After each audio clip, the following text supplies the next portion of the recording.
Hi, dear student. Today we are going to start for the next topic, inheritance and variation. What is inheritance and what is variation? Inheritance, it is a transmission of character, transmission of genetic material from the parents towards the offspring, or transmission of genetic material or a character generation to generation is called as inheritance.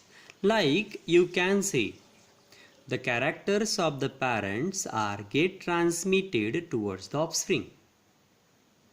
Easily we people are going to say the children's are looks alike their parent, because into those children's number of the characters are like that of the parents.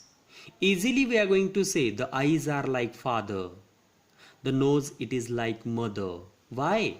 Because these trait, these characters are get inherited, are get transmitted, get heredited from the parents towards the offspring, is also called as a heredity or inheritance. Then what is meant by variation?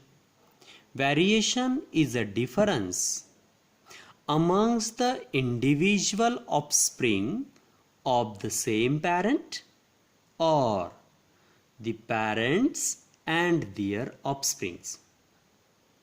At number of a time you people can observe there is a much difference in between you and your brother, you and your sister, because of the variation. These differences are present amongst the offspring of same parent. As we have said, you and your brother, you and your sister shows a differences. Actually, both of you individuals are belongs to the same parent. Till you people shows a differences are called as variations. So this is about inheritance and a variation. In this topic, we are going to discuss about the genetics. So genetics, it is a branch of a biology which deals with the study of heredity and a variation, is called as genetics. So today we are going to take a detailed account about the inheritance and a variation. Below the branch, genetics. So genetics, it is a branch of a biology which deals with the study of heredity and a variation. In this topic, we are going to collect an information about the genetics, about the genes and chromosomes are how actually responsible for the transmission of a character from one generation to another generation or generation after generation, and why only some differences are get arised in between the parents and their offspring as well as the offspring of a same parent. So let's discuss about the inheritance and variation with the help of some basic term. That first one, genetics. Branch of biology deals with the study of heredity and variation, is called as genetics.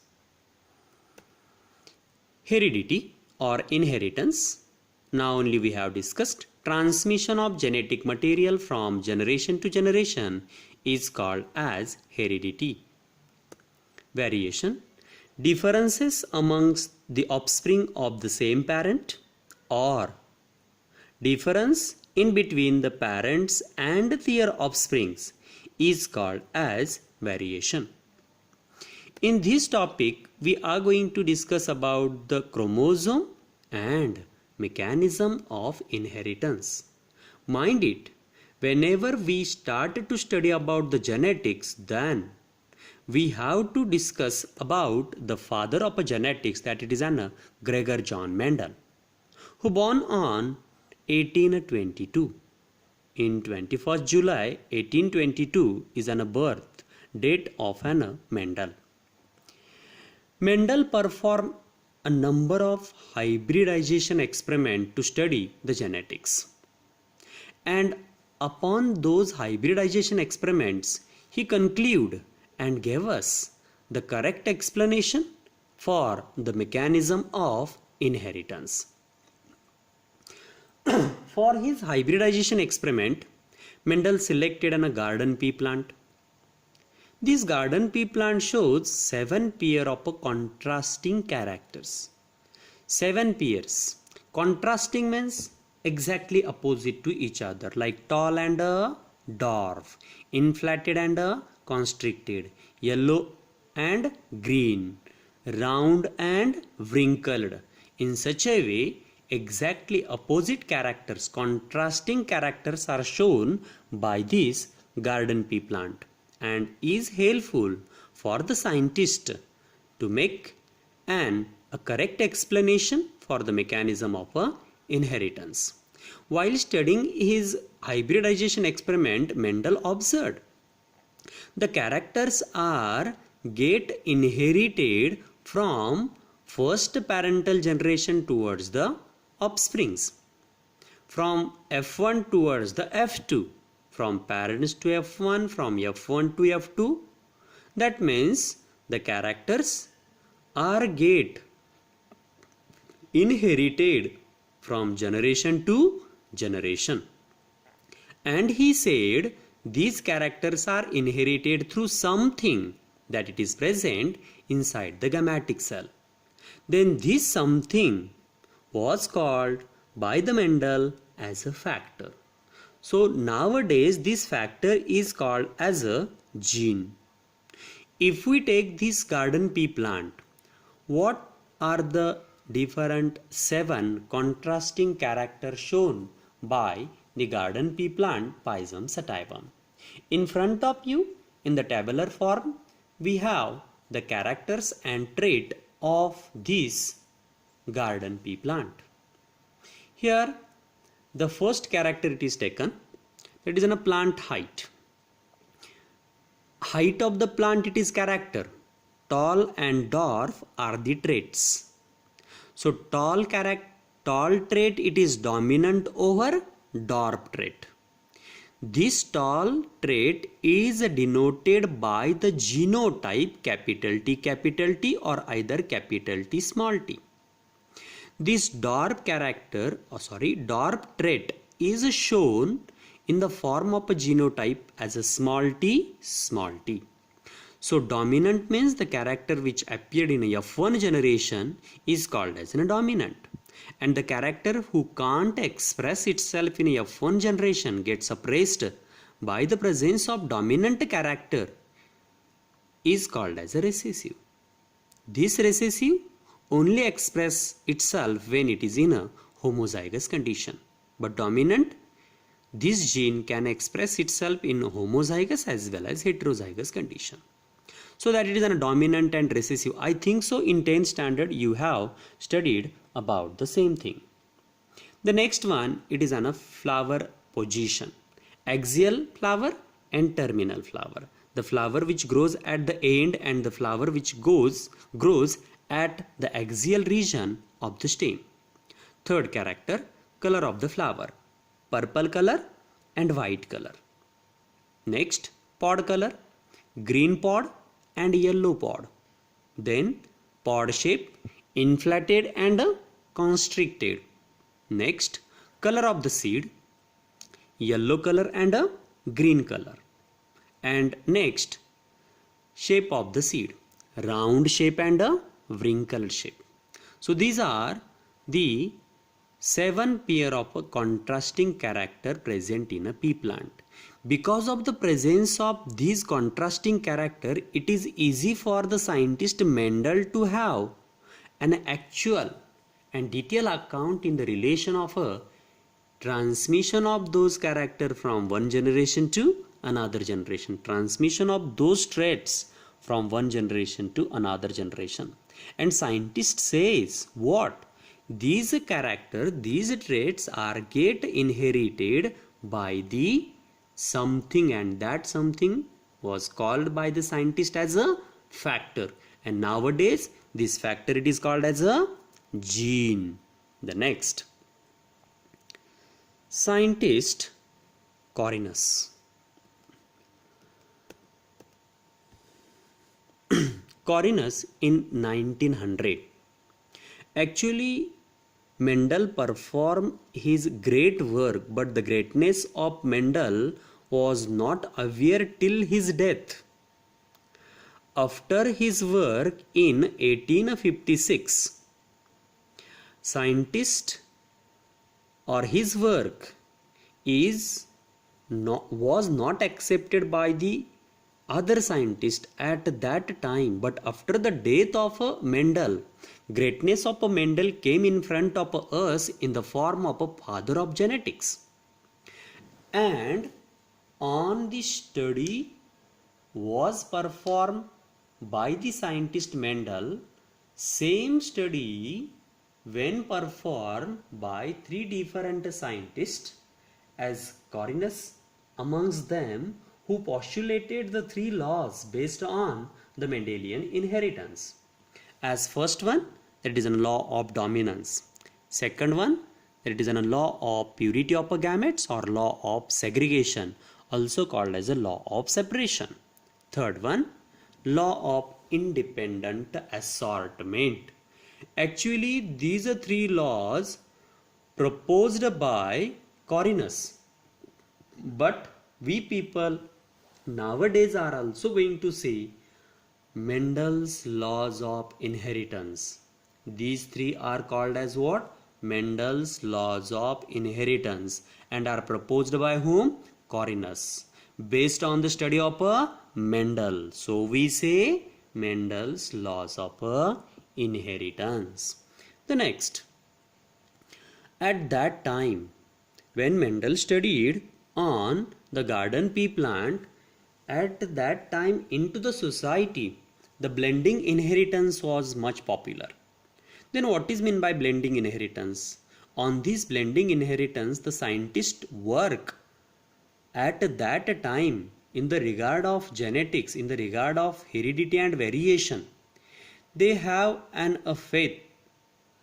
They are going to accept the blending inheritance. And what is meant by blending inheritance? Actually, it is not true, but at that time scientists are going to follow the blending inheritance in their study. Then what is meant by blending inheritance? It is a mixing of a blood or genes leads to the formation of a new individual organism. As an example, we can take over here, when we make a cross in between the white horse and a black horse, as per the blending inheritance, the horse should be grey, because there should be the mixing of white and black color, and it should form a grey color. But this is not so. The horse form in a new generation is with black and white patches, or either black or either white, but not a grey. That means blending inheritance, it is not true, and it is not applicable in the process of a inheritance as well as heredity and a variation. The next, yes, today we are going to say Mendel as a father of genetics. Why? What is the reason behind that thing? Why we say the Mendel as a father of genetics? Why Mendel got a success in his experimental procedure? Some reasons are there behind the Mendel's success in his experimental procedure. Let's discuss about those examples related to the